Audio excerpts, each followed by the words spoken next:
Welcome back to Box Score, guys. Another week, another hard-fought battle in the DanDuel of Week 6. So let's get right to it.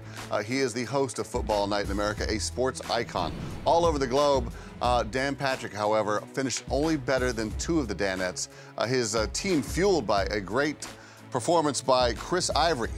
And Keenan Allen and Andy Dalton didn't hurt his team either. McLovin, how often do you try to fish for sleeper picks from DP? Well, the way the league's been going, you know, I don't know. Me and DP think a lot alike. He's got the red rifle. He doesn't really talk out his team in front of us. Yeah, he's pretty quiet, but I think I see kind of the world through his eyes. So Chris Ivory I like, Andy Dalton I like. But Dan sometimes outsmarts himself. That's his problem. He overthinks it, I think. I think, you know, he knows a lot, so he's trying to really outsmart the game, and sometimes you go a little simpler. All right, well, two Danettes were better than the boss, two worse. So let's check out who ended up in the cellar, and it is our little Seton OConner. Percy Harvin not playing thanks to a hip injury really hurt your squad. Dion Lewis didn't do much for you. Is this the curse of the homer pick? No, actually, I'm very proud of my team. And if I hadn't, you know, Dion Lewis didn't do much for me, but if I had gone with LeGarrette Blount, I would have been right up around DP, somewhere in like the 110, 111, 115 range. But this was more of a statement. This was a statement, absolutely. You're like, I'm a patriot. I'm a believer in truth. Absolutely. You didn't care about winning. Yeah, I'm a. And with that, you I only beat you by like 2 points or so. Yeah. You could have. Yeah, like you actually tried. I was just like. I could have easily. Who did the system reject that you tried to put in? Oh man. Did you only have 4 Pates? Yeah, I had like 2. I had to change my wide receivers. Oh, okay. And that's why I had Percy Harvin, although I should have checked to see if he was going to play or not. And then I had to change my running back to Danny Woodhead, and then I had to change 2 of my wide receivers. It was and odd all when of them were going to be Patriots. It was odd when you tried to write in Troy Brown and Randy Moss. I thought that was odd. Right. I would have spent the money on them if they were available, but unfortunately. All right, let's check out the man who finished just above you by 2 points. Last week, he turned things around, went from worst to first. This week, he's back at the bottom. It is Todd Fritz. You drafted Teddy Bridgewater, and, well, it didn't pay off at all. Was this your big sleeper pick, Todd? I really felt just the way I had that feeling about Doug Martin. I had that feeling about Bridgewater, but there you go. I think he only got like 11, 12 points or so. Eddie Lacy killed me with only 3.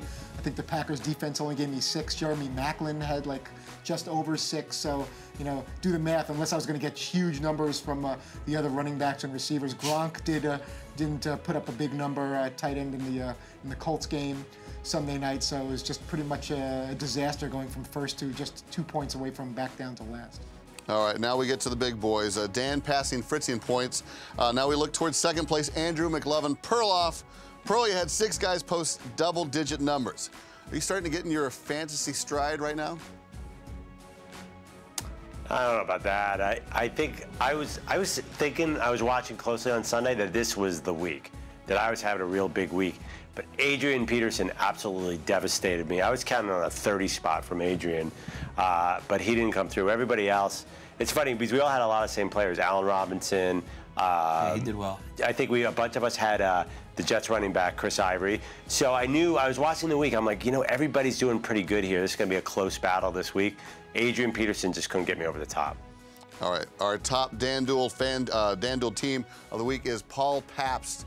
Went from worst to first. Your kicker actually earned more points for you than all of one of but Fritzy's characters. You got big points from Matt Forte. With the Bears starting to click, are you going to be tempted to load up on the Chicago guys? Maybe just Forte. I'm not kidding anybody. Here's how I picked my team this week. I had a different strategy. I also kind of went blind. I did no research whatsoever. As the other guys were talking out their teams, I listened to the guys that they liked and selected them. And so when it seems like, ooh, Brady's going to light up the Colts, I went, Brady. And then I heard McLovin go, Chris Ivory, underrated, Ivory. And then I heard him say, Allen Hurd and Allen Robinson. I didn't know who either of these gentlemen were. I assumed they're wide receivers. And I drafted Allen Hurd. He did okay for me. And then I just started listening to names as they were bandied about the room and picked them without any really looking at who they're playing, their history, or anything like that. So by not thinking whatsoever, first place. And congratulations to you. And if you want to copy off someone else's sheet, you can do that every Thursday right here on the Box Score. FanDuel Draft Day. It is a formula that works for Paul. Maybe it works for you. All right, coming up, someone's getting naked, and it isn't Todd Fritz. Things are going to get weird, really weird. But first, this is the box score. We're going to take a break and remind you that the Ram Heavy Duty, with its best-in-class towing, torque, and horsepower, doesn't need one. Get more facts at ramtrucks.com. Guts, glory, Ram.